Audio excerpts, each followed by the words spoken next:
All right, everyone. Well, welcome to my review of Echo, episode one. Um, this show's interesting. Uh, that's the way to put it. Um, so how I'm gonna do this is I'm gonna watch each episode and I will give a review for the next 5 days and just giving my thoughts. I took notes during it just to for things I liked, things I didn't like. Um, and Also, I should let you know this will have spoilers. I'll try to make them light where I can. If something was really like I need to talk about this, I will get into more detail. But yeah, I'm gonna try to keep it. It's gonna have spoilers, but yeah. Um, so yeah, well, we're gonna start with the positives at least. Um, like I said in my trailer review, I'm gonna try to give this a fair shake where I can. So, let's go with the positives first, because everyone likes positives. You like to feel all warm and fuzzy first. Yeah, let's go with that. So, one positive of this show, it's not as long as I thought it was going to be. Each episode, and they make you think it's gonna be 48 minutes. The last 10 is what's next, and then the credits, which was, trust me, a great thing as I'm sitting here at 1 o'clock in the morning recording this video for you. Um, so it wasn't long. That was real great for me. Maybe not for you. For me, it was great. Um, so a few things. Family dynamic. They kind of hit on it. It was all right, I guess. It wasn't terrible. It wasn't the worst that I've ever seen in a movie. Um, she has a grandma that they show. Grandma seems pretty in the beginning. Uh, with the stuff that happens in the beginning, Grandma, I would say, reacted kind of like somebody that I would imagine somebody would react like that. Felt pretty pretty real. I don't know. She didn't seem too cartoony or anything. Uh, my favorite of the grandparents is definitely the grandfather. He was pretty chill.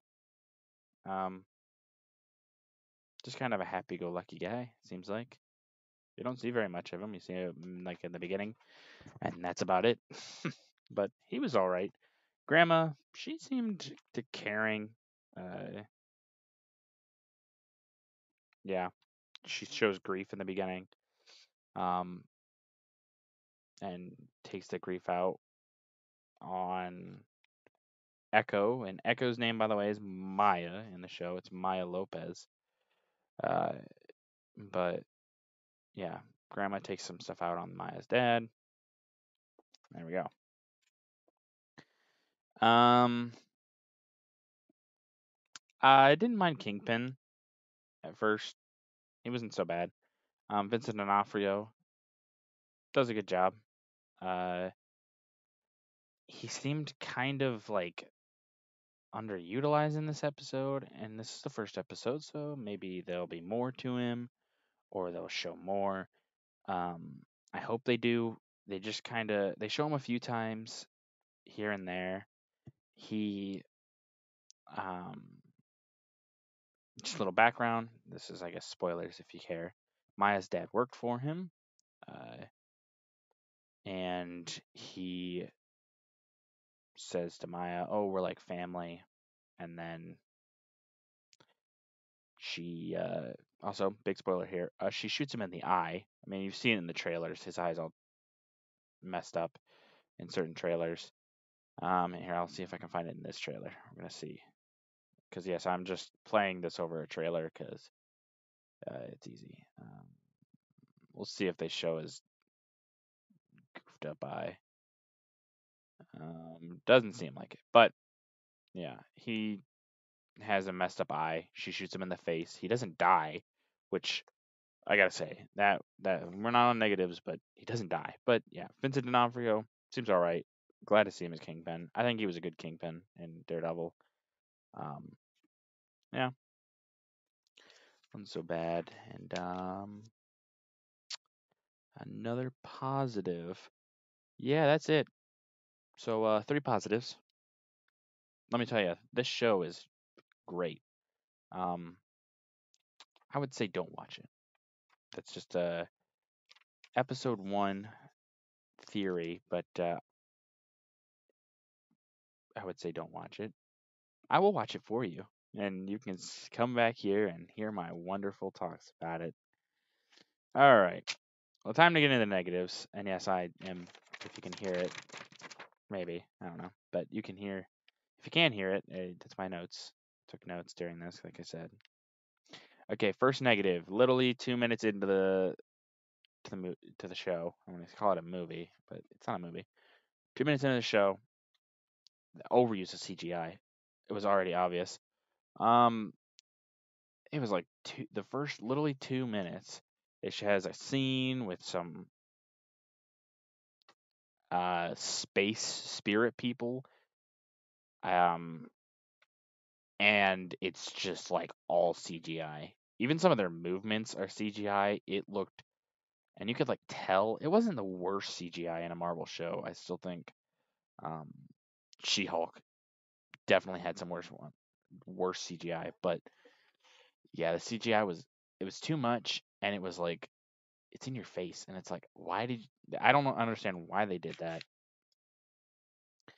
It looked like a PS3 game. Like it was better than a PS2 game, but not much better than a PS3 game, like an old PS3 game. Um, oh yeah, they go into the Choctaw people. They're magic space people. I don't know what else to call them. They are from some magic space cave. That was really weird. It was just like, oh hey, I hope we get more into this, like who they are, the Choctaw. I mean, like I know who the Choctaw are, but as in like, what does their powers do? It doesn't show any of it. It just kind of shows, hey, they're like these space wizard people, and their cave randomly crumbles, and they have to escape to Earth. They don't explain why the cave crumbles. They don't have to, but there's nothing, and it's just like, oh, cave. Oh, also they're like covered in mud, and then they get to Earth, and then they turn into the Comanche people, and it was, or not Comanche, the Choctaw, but they turn into Choctaw, and it was really odd. Um, oh, I forgot one of my positives. I didn't, I marked it so I would have known, but there was a funny adult joke by the grandfather. He tells the grandmother that he likes likes her peaches. I thought that was funny. It was just like a haha funny moment. So there you go. Not going straight into the evil. This show's bad, but there you go. Funny grandpa joke right at the beginning of the show. It was funny, I guess. Okay. After that we go. It show after the Comanche. I keep wanting to say the Comanche, the Choctaw. After it shows the Choctaw people, it goes a little bit longer. You see her with her cousin, and oh, it's all great. And then we get to how she loses her leg. It was kind of goofy. Um, it just kind of happens, and it happens in a really weird way. Like, yeah, I'll just spoil it. You know what? This is gonna be a spoiler one. I'm gonna put spoilers on the thumbnail. You guys will know.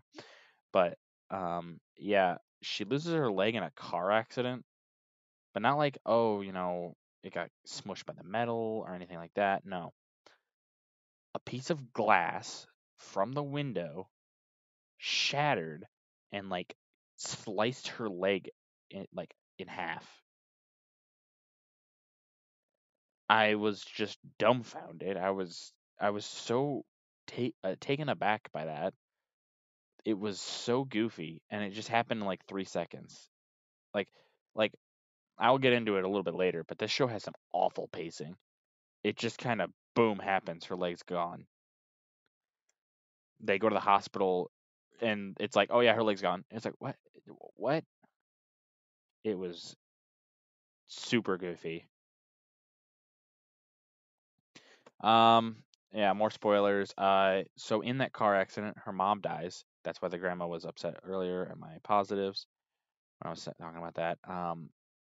Yeah, the grandmother just no.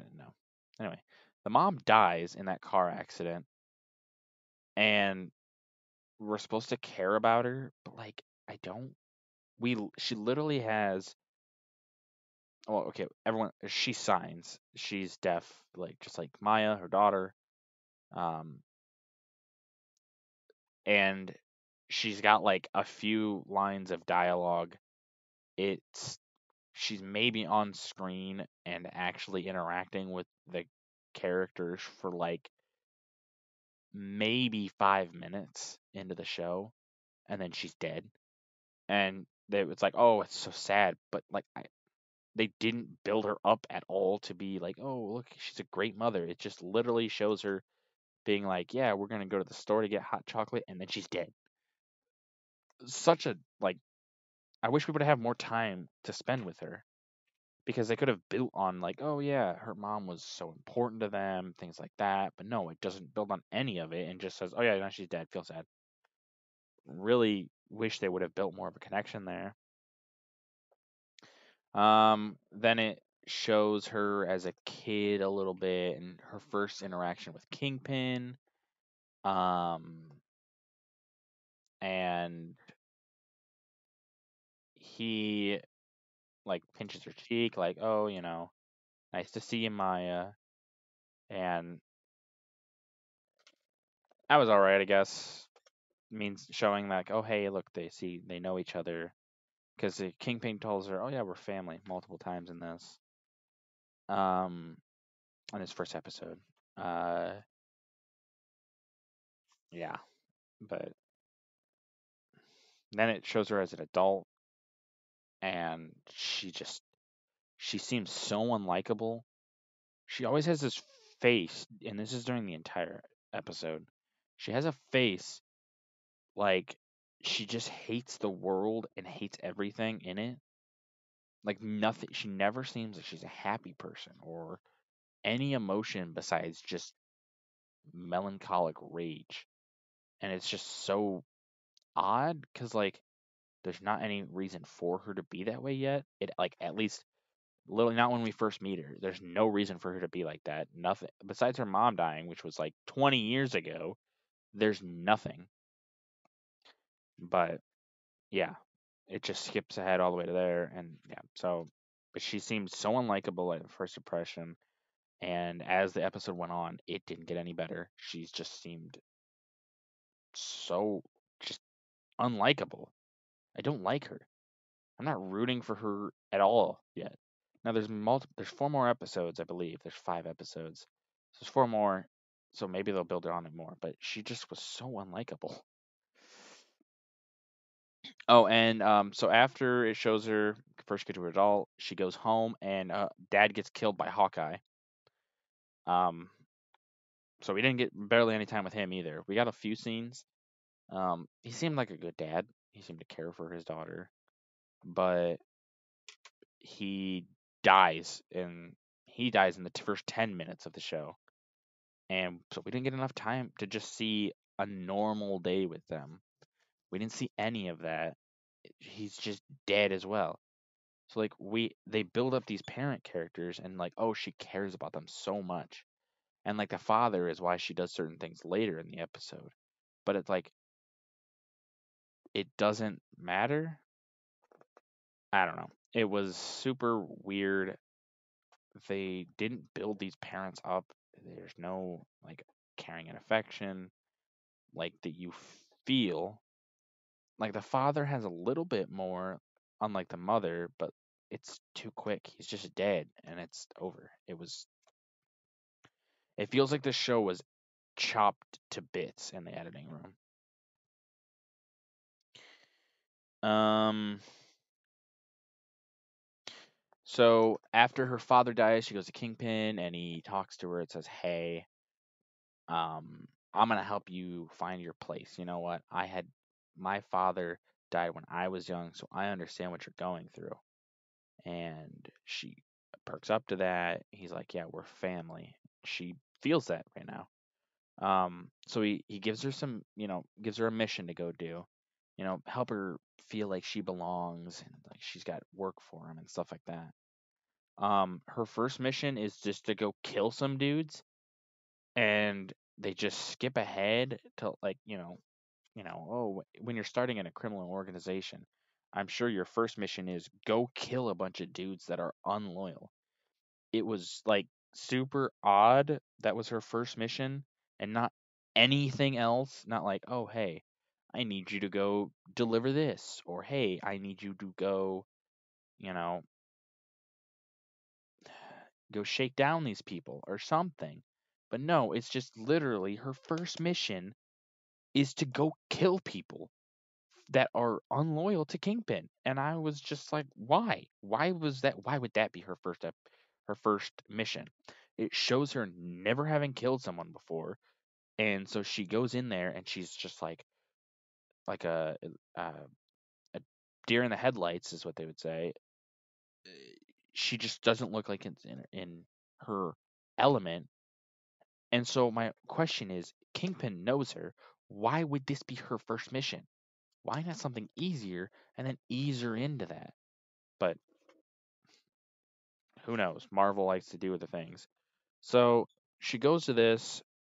She seems like a deer in the headlights at first, and then a dude rushes her and she has to fight. Well, she overpowers him pretty quickly, even though she's on her back, and she pushes him off and gets him in a headlock, breaks his neck, killing him. Okay, fine, whatever. You know what? They show her she in the background she boxes or and she learned martial arts as a kid. So maybe fine, whatever, that guy.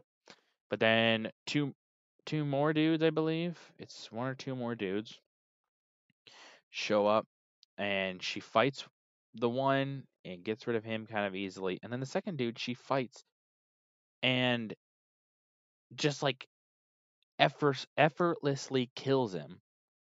So she goes from never having killed someone, kills her first guy in a headlock, and then instead of being like, "Oh, hey, I feel awful. I just killed somebody." No, she's just like, "No, I'm in it now. I'm killing these fools. Yeah, screw you, sucker." And then freaking kicks a dude's head into a safe and kills him. It was really dumb. Guys that she should not just be able to effortlessly kill. She just boom. Oh, they're dead now. Because, that's how that works. Um, then Daredevil shows up. It was nice to see him. He's in the episode for, I don't know, 2 minutes. She fights him. So there's two other guys that were with her during this mission. Um, Daredevil beats them up. Whatever, fine. He's Daredevil. He did that. I understand that. And then she fights him, and she holds her own. Like she's on the back foot, but she's not just losing. And so she's scrambling for guns eventually in the fight with Daredevil. She's scrambling for a gun to even the odds. And it just, all I could think was, how is she able to handle Daredevil? Daredevil is, as far as we've seen in the past, he's supposed to be extremely skilled. And I understand she had some training, but I don't believe she would be able to hold her own against Daredevil. There's no way. She technically doesn't lose the fight. She does, but she doesn't. So she gets a shotgun and Daredevil's just gone. They're fighting and she it's pushed over, and so she grabs it really quick and is gonna shoot him and then he's gone. And so my only question is, was that a draw? Did Daredevil lose? I don't know. It was really weird. she held on a lot longer than she should have.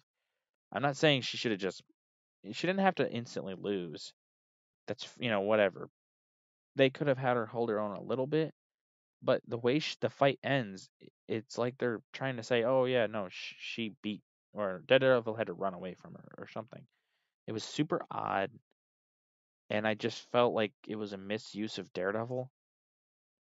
They could have used him later or something, but I don't know.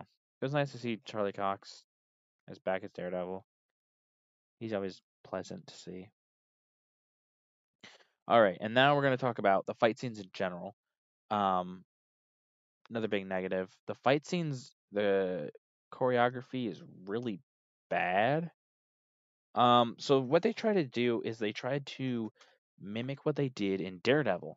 Um, but it doesn't work because none of the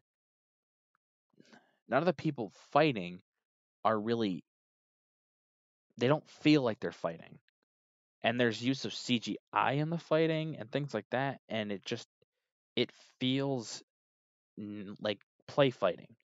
So obviously the first example I was just talking about this was the Daredevil and Maya fight.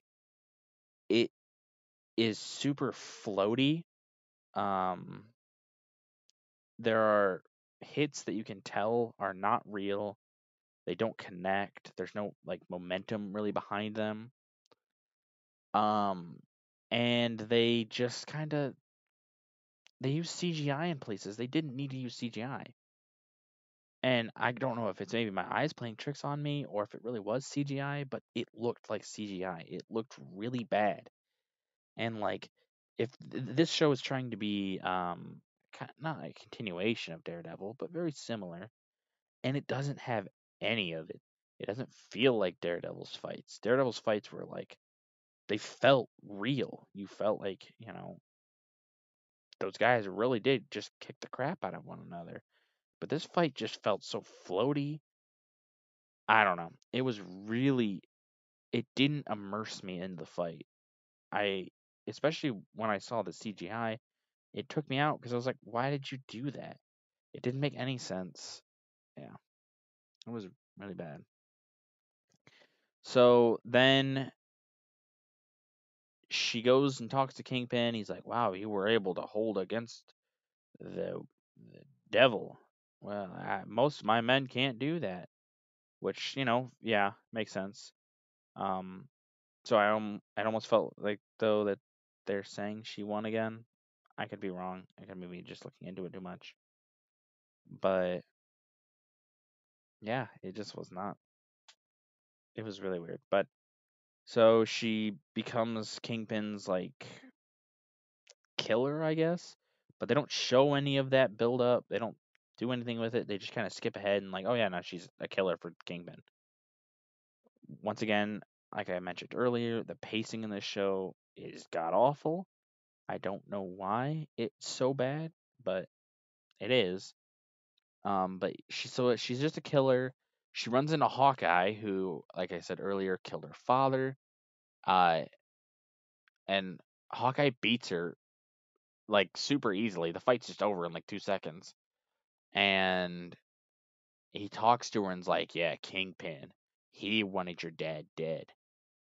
And that's it. And then she instantly believes him and goes, "Yeah, you know what? Kingpin is a bad guy." And like rebels against him. But my only question is why? Why would she believe him? This is the dude that killed her father. Like,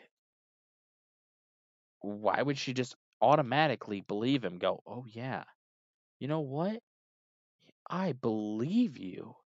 Like Kingpin, it it kind of builds it up, not really well. It skips a lot, but it gives you the idea that Kingpin and her are really close and they're like family. But like it doesn't it doesn't you don't feel that. It just is like, oh yeah, well, Hawkeye told me, oh, Kingpin wanted your dad dead. And I just believe him now because reasons, it's really stupid. I This feels really stupid. Um, yeah, and then it skips. This is where the pacing gets the worst. It just skips like multiple parts, and I felt like we got places, and I don't know how we got to those places. So it gets to the point where Kingpin is so Maya rebels. She goes, "Oh yeah, Kingpin, he's evil." And then it shows her at her house, lodge, whatever, taking her personal items. It shows a picture of her dad, and she's like, "Yeah, dad." And then it skips ahead again, and Kingpin is badly damaged, and she randomly drives up in a truck and shoots him in the face, and that's it. Kingpin seems super tired, so I'm assuming he was in a fight. I almost am wondering if it's supposed to be a reference to like the Daredevil, but I don't think so. I don't remember that. Like, I don't remember the scene building up to him walking like he was. But he was super injured, and she just comes up and he's like, "Oh, so happy to see you," blah blah blah. And she shoots him in the face. And my only question is, why didn't he try to overpower her or anything? He just lets her shoot him in the face. And that's it.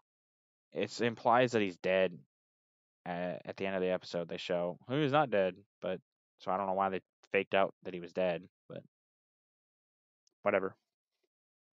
They fake out he's dead when we know he's not. It's in all the marketing. They just kind of are like, haha, he's dead. See? Oh, just kidding. He's not dead. He's still alive. Don't worry. He'll be back. Um, and then it skips ahead again, and she's got a knife cut on her abdomen. And this is where I started wondering, and my brain fried because I feel like I'm missing something. But she is she got a slice wound on her gut, on her right side of her stomach. There's a big gash, and she wraps gauze around her clothes like that's gonna help something. But she gets on her motorbike, drives from New York or somewhere out of New York all the way to Oklahoma to go back to her grandparents' house with a cut in her body, and she makes it all the way there without bleeding out. And it shows she drives for a long time on a motorbike, and she doesn't bleed out. Nothing. She just gets there. There is one slight chance it shows, oh well, she might pass out here, but then it it doesn't do anything. It just, oh well, she might, and then, oh wait, she wakes up right before she runs into the semi truck and gets out of the way. It's really goofy. The fact that she can drive that far without bleeding out, because it's a decent wound. It's like decently internal, and it shows that she's bleeding quite badly, but she's just fine. It's so weird. Um, and then she goes to her family house when she was younger. They had moved away after her mom died, and they went to New York because the dad was hated by the grandmother. So she finally goes back home after 20 years.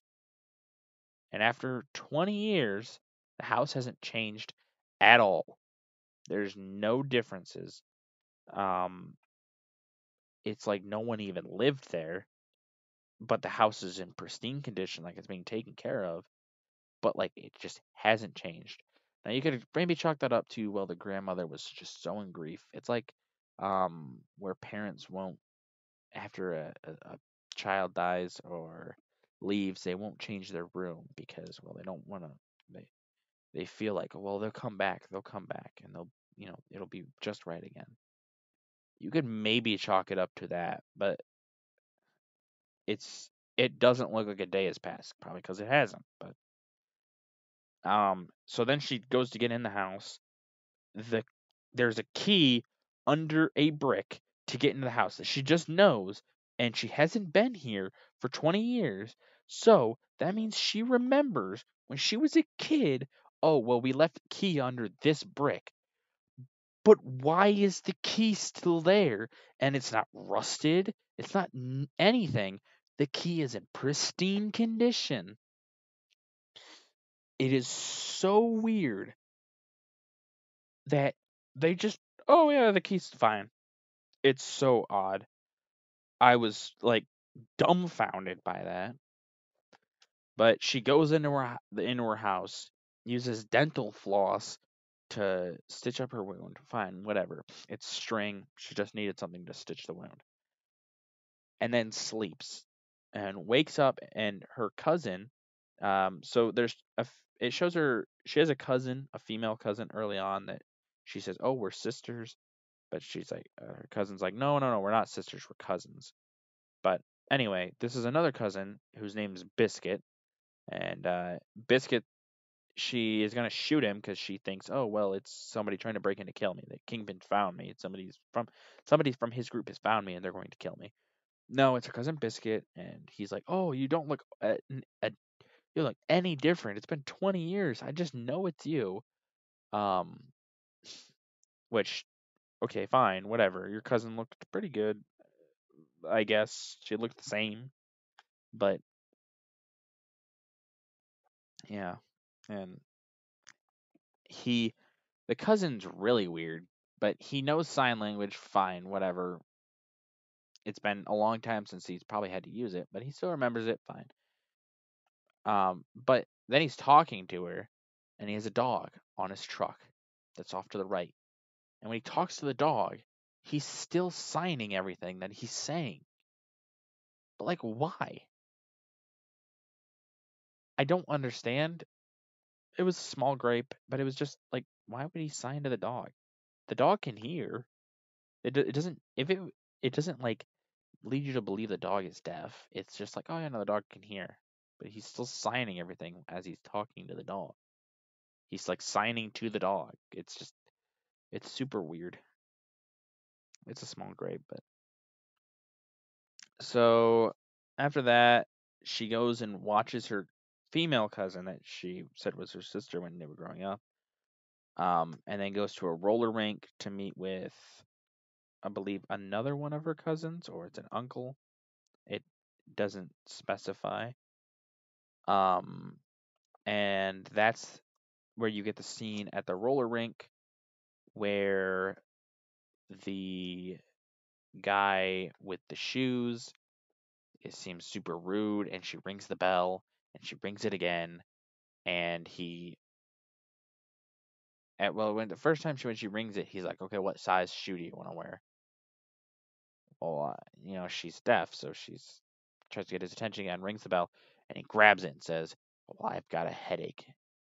Okay, okay, buddy, coolly roll. You're a little angry, but fine, whatever. And she said, she signs to, oh, I can't hear. And he goes, oh, a little mysterious, aren't you? Okay, okay, fine, whatever. Once again, maybe he doesn't understand sign language, or he doesn't understand, like, I can't speak. Fine, that's fine. Or I guess I can't hear. She can speak fine, but so he tries to press her for the shoes more, and she's like, no, I want to see my cousin. And he says, well, you have to buy shoes to see him.